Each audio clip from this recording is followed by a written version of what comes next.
no es el primero con el que vamos a hablar. Ya hablamos con el expresidente del Tribunal Constitucional, Ernesto Blume. Vamos a hablar ahora con un constitucionalista que tiene unas posiciones distintas, y es que ahora el Perú está tan polarizado que entre los constitucionalistas también hay líneas. Vamos a hablar ahora con uno que expone con mucha claridad. Ya lo hemos tenido como invitado en varias ocasiones. Muchas gracias por acompañarnos, doctor Eber Campos. Gracias, Fernando, por la invitación. Primero le pido su reacción sobre la destitución de Patricia Benavides. Votaron los 5 integrantes de la Junta Nacional de Justicia. Se temía que de pronto no vote alguno, y eso iba a dejar el hueco y ese nudo en la garganta de varios organismos judiciales. Yo creo que era lo que se esperaba, en el sentido de que este tema estaba generando mucha inquietud, mucha preocupación por parte de la opinión pública, y era importante que la Junta Nacional de Justicia tomara una determinación. Es decir, más allá de lo que ha decidido el día de hoy, era importante que este tema se zanje y no se deje ahí abierto, de tal manera que el 6 de junio, simplemente porque la Junta no se pronunció, la fiscal Benavides volvía al Ministerio Público. Usted, que estaba atento al proceso de los últimos meses de la Junta, ¿era indispensable, era necesario que voten los 5 para destituir a una fiscal de la Nación? Yo creo que era importante. ¿Era indispensable que sean los 5? ¿Con 4 votos no hubieran podido destituirla? La ley orgánica y el reglamento de la Junta en ese aspecto no son muy claros. Establecen que las decisiones de la Junta se toman por mayoría. Entonces, claro, ahí viene un poco la discusión si es que esa mayoría supone una mayoría del número legal de miembros o una mayoría de los que pueden legítimamente participar de la sesión de destitución, dado que ahora pues la Junta está un poco desmembrada, ¿no? Porque faltan 2 integrantes. Con todo, es una buena noticia que esa decisión la hayan tomado todos los integrantes de la Junta que podían hacerlo, y que esa decisión haya sido unánime. Porque si hubieran sido 4 votos... Se hubiese generado un debate y una discusión. Sí, claro. Ayer Jorge el Castillo me decía, si son los 5, no diré nada. Si son menos, ahí sí peleamos. Pues. Sí, básicamente por eso. Está cumpliendo su palabra, porque no se ha opuesto al fallo. Lo critica, obviamente, pero no se ha opuesto. No, yo creo que era importante, insisto, en que la Junta tome una decisión, porque creo que sí hubiese sido bastante grave que este tema se deje ahí, ¿no?, pendiente, y que simplemente pues hubiese llegado el 6 de junio, que era el límite de la suspensión de la fiscal Benavides, y ella hubiera regresado al Ministerio Público sin haber aclarado previamente su responsabilidad. Ahora, en los hechos. No fue la única decisión de alguna vez de la justicia, hubo varias, pero relacionadas a este caso. Y una de ellas era la destitución de una jueza. Una jueza. Y ahí se dice que ha sido por mayoría, y parece que ha sido 3 votos contra 2. Sí. ¿Eso sí es válido? También se presta a discusión. Un poco en la misma lógica, ¿no? Es decir, ¿cuál es el quórum que tiene que cumplir la Junta a efectos de tomar decisiones que comprendan la destitución de un magistrado? Insisto, la ley orgánica señala simplemente que las decisiones de la Junta se toman por mayoría, pero no precisa con esa contundencia si esa mayoría supone mayoría del número legal o una mayoría a secas, es decir, de los que están habilitados para votar en un momento determinado, ¿no? Pero digamos, más allá de eso, lo importante es que este tema se vaya decantando, ¿no? Ahora, pasemos al un lío más gordo, si cabe, que es el de la demanda competencial del gobierno contra fiscales y jueces. ¿Le parece a usted razonable? Yo tengo ahí 2 impresiones, Fernando. La primera tiene que ver con el hecho de que hasta hace apenas algunos meses había unanimidad en el sentido de que el Ministerio Público podía investigar al presidente, pero no acusarlo penalmente previo ante juicio o juicio político del Congreso, precisamente porque hay un artículo específico de la Constitución que así lo prevé, que es el artículo 117, pero ahora resulta que eso ya no es tan claro, ¿no? Es decir, el gobierno cuestiona un poco ese criterio que hasta hace poco era unánime, y digo unánime porque cuando se planteó en el caso de Castillo, pocas voces se opusieron a eso. Incluso hay un pronunciamiento de la Corte Suprema señalando que sí cabe investigar al presidente no hacía acusarlo, pero sí investigarlo. Y ahora un poco lo que se plantea es si es que eso efectivamente es así, y se le pide al Tribunal Constitucional que zanje posición al respecto, ¿no? Bueno, en la resolución publicada en El Peruano no dice que se cuestione el hecho de que la presidenta puede ser investigada, lo que dice que hay un menoscabo de sus funciones, ¿no? Pero ahora Eduardo Arana, el ministro de Justicia, sí ha dicho que cuestionan el hecho de que se investigue. Sí, o sea, lo digo un poco en sintonía con la declaración del ministro Arana, que ha precisado un poco el sentido de lo que supondría esa demanda competencial, porque no conocemos la demanda. O sea, lo que hemos conocido en la mañana es una resolución publicada en El Peruano que autoriza al procurador público especializado en temas constitucionales a presentar una demanda competencial, pero no teníamos claro cuál era el alcance de esa demanda. El ministro Arana ha dicho que la posición histórica de la justicia en el Perú es no investigar a los presidentes y que eso no se debiera variar. Yo creo que ahí hay una confusión y me permito ahí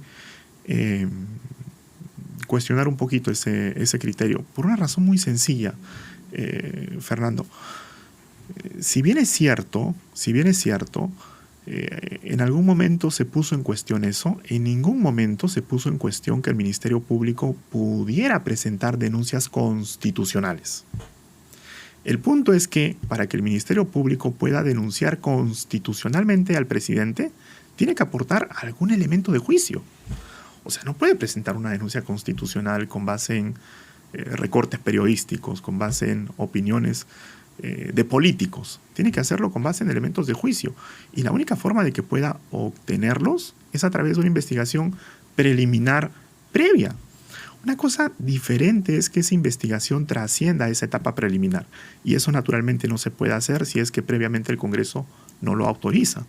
Pero esa investigación preliminar pareciera que sí es posible en la lógica de que el Ministerio Público puede denunciar constitucionalmente al presidente. Ya, pero el gobierno podría decir, afinando la posición de ahora del ministro Arana, se le va a decir, pero si este gobierno es fruto de investigaciones previas al presidente Castillo y probablemente todos los que ahora están en el gobierno han opinado a favor de que Castillo sí podía ser investigado, entonces no se van a contradecir tanto. Pero de pronto podría el gobierno afinar lo que ha dicho Arana y decir, no, sí, admitimos la legitimidad de que se investigue a la presidenta, pero en las investigaciones que se le están siguiendo se han cometido excesos que menoscaban su capacidad de gobernar. Eso y eso. Otra cosa. Ese escenario es diferente y me da la impresión que ese es un escenario que podría desarrollar el Tribunal Constitucional. Me resulta muy difícil pensar que el tribunal pueda sostener argumentativamente, con base en todos los antecedentes que tenemos, que no se le puede investigar. Pero sí creo que puede haber espacio para que el tribunal diga, se le puede investigar, pero no de cualquier manera. Se le puede investigar cumpliendo algunos requisitos, cumpliendo algunos parámetros, cumpliendo algunas formas previas, mínimas, que garanticen la institucionalidad de la presidencia. Pues, sin tumbarle la puerta y sin detener al abogado. Por ejemplo. Por poner dos ejemplos vistosos, ¿no? Claro, pero eso es diferente a decir que no se le puede investigar. Y por eso decía hace un momento, discrepo de esa posición en el sentido de que no se le puede investigar al presidente, porque sin investigación no hay siquiera denuncia. Cosa diferente es el trámite que esa denuncia sigue en el Congreso, y ahí claramente estamos claros. ¿Usted ve venir ya una denuncia? Yo creo que por ahí irían un poco las... Porque ya tienen varios elementos, ¿no? Sí, me da la impresión de que por ahí podría ir. Pero insisto, la denuncia constitucional no necesariamente supone acusación constitucional. La denuncia es tocarle la puerta al Congreso. ¿Cuál es la diferencia, por favor? Explíquenos bien para nuestros seguidores. La denuncia es cuando el Ministerio Público, si es que el Ministerio Público la plantea, le pide al Congreso que autorice una investigación y eventualmente un proceso en contra de la presidenta, digamos, si es que estaba dirigida contra la presidenta. Acusación es lo que viene ya después de que la investigación ya es preparatoria. No, la acusación, en los términos de lo que prevé la Constitución, es la que realiza el Congreso para autorizar el levantamiento del fuero. Por eso se denomina acusación constitucional. Algunos colegas dicen, acusación es la acusación penal. Eso es una cosa después de la acusación constitucional. El escenario en el que se pone la Constitución cuando habla de la figura de la presidenta o del presidente es la acusación constitucional a nivel del Congreso. Es decir, cuando el la Congreso acusación, recoge lo que ha pedido el Ministerio Público. Y en esa medida autoriza el levantamiento del fuero para que se le investigue y procese en la justicia, o le impone una sanción política, que puede ser hasta una inhabilitación. Pero el Congreso entonces no podría hacer esa acusación, pero el Ministerio Público sí puede hacer la denuncia. ¿Usted interpreta eso? Lo que pasa es que no es incompatible, es decir, no puede haber acusación si no hay denuncia previa.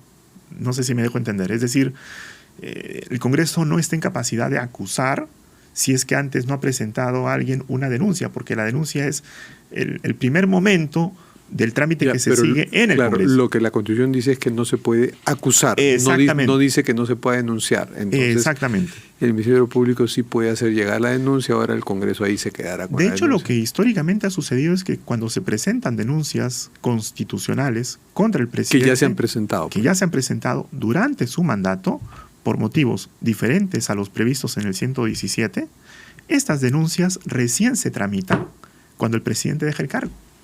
Es decir, ahí tiene todo el sentido del mundo. Yo puedo denunciar, pero esa denuncia recién se va a ver cuando el presidente deja el cargo, porque la Constitución no permite que se le acuse mientras ejerce el cargo. El punto es que, claro, no puede haber denuncia sin algún acopio de elementos de juicio previos, porque, como decía hace un rato, yo no puedo denunciar sobre la base pues, de especulaciones. Ahora, ¿no? Estamos hablando de derecho y política, y la política tiene algunas normas.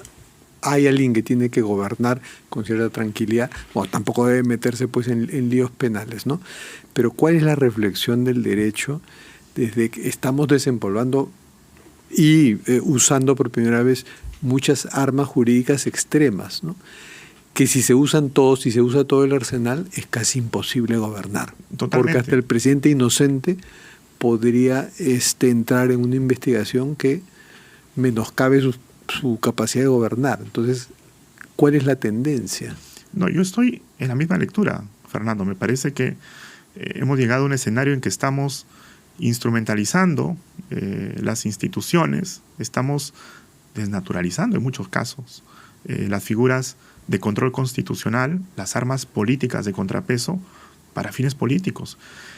Y las estamos desnaturalizando hasta tal punto que cuando todo esto pase, porque va a pasar, nos vamos a encontrar en un escenario en que la reconstrucción de todo lo perdido va a ser muy complicada.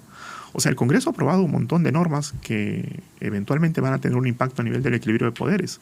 Se han emitido decisiones a nivel de la justicia que van a generar unos precedentes que luego va a ser muy difícil de recomponer. Todo eso afecta a la institucionalidad. Por ejemplo, en el caso concreto de la presidenta, si es que ella consideraba que estos apremios, estas diligencias preliminares ponían en cuestión sus derechos como investigada, más allá de la investidura, como investigada, porque una responsabilidad penal es siempre individual, podía haber optado por los recursos impugnatorios. Sí, eso mismo nos dijo Mirta Vázquez hace un rato. En el peor de los escenarios, si es que estos no eran efectivos, podía haber incluso recurrido a un proceso constitucional, que es el proceso de Pero amparo. además lo hacía personalmente y no involucraba a los ministros.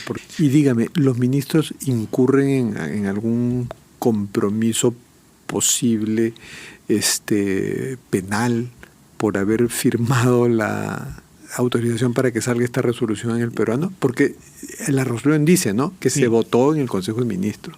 Para responder a esa pregunta creo que hay que hacer una precisión que tiene que ver con la anterior. La figura del proceso de competencias tiene como propósito garantizar un equilibrio o balance entre poderes. O sea, un poco su objeto es evitar que un poder avasalle al otro con base en un ejercicio abusivo o impropio de sus funciones constitucionales. Pero es pensado básicamente para proteger las instituciones políticas. Cuando se trata de proteger la posición jurídica de una persona, más allá de quién sea la persona, el proceso de competencias no parece ser el más indicado. Y ahí es donde entra un poco a cobrar sentido esta figura de la responsabilidad política. Nosotros tenemos un artículo, el 128 de la Constitución, que señala que durante el ejercicio del cargo, el presidente o presidenta no asume responsabilidad política por los actos o omisiones en las que incurre. Quien la asume por él o por ella son sus ministros. Y además ese artículo es incluso mucho más exigente porque dice no solo es una responsabilidad política, es una responsabilidad administrativa y penal. No creo que la autorización para que se presente una demanda competencial llegue a eso.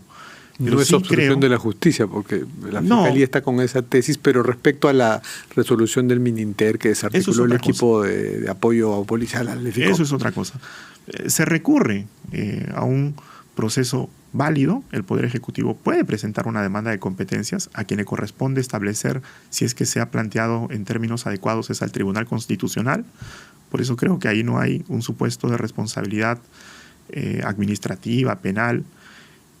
Si acaso de responsabilidad política, pero en su momento tendrá que valorarla el Congreso. Claro, es el órgano política, ética. Que valorarla, ¿no? Pero no, que no se asusten los ministros por esto. No creo que llegue a eso, pero sí creo que debería llevarnos a reflexionar a todos, incluidos los integrantes del Ejecutivo, acerca del uso que estamos haciendo de las armas, de las herramientas de control político, porque podemos llegar a un escenario en donde la institucionalidad se debilite tanto que ya estas armas no van a tener ningún efecto. Y eso sí va a ser muy, muy complicado. Claro, siguiendo la tesis esa de que se orada la democracia, se orada pues el derecho. Y se empieza a desacatar la ley por extrema. Es una muerte lenta de la democracia. Lenta, ¿no? A cuentagotas. Pero creo que si podemos advertirlo a tiempo, podemos también tomar medidas para que eso no ocurra. No, muchas gracias, doctor Campos. Gracias, Fernando.